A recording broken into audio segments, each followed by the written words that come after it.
interrupt programming at the request of the National Weather Service to activate the North Texas Emergency Alert System.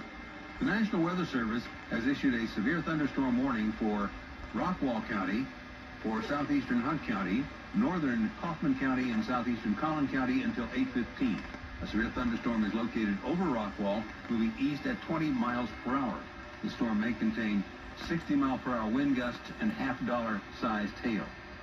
Locations impacted by this storm include Rowlett, Wiley, Mobile City, Lake Tawakoni, Lake Ray Hubbard.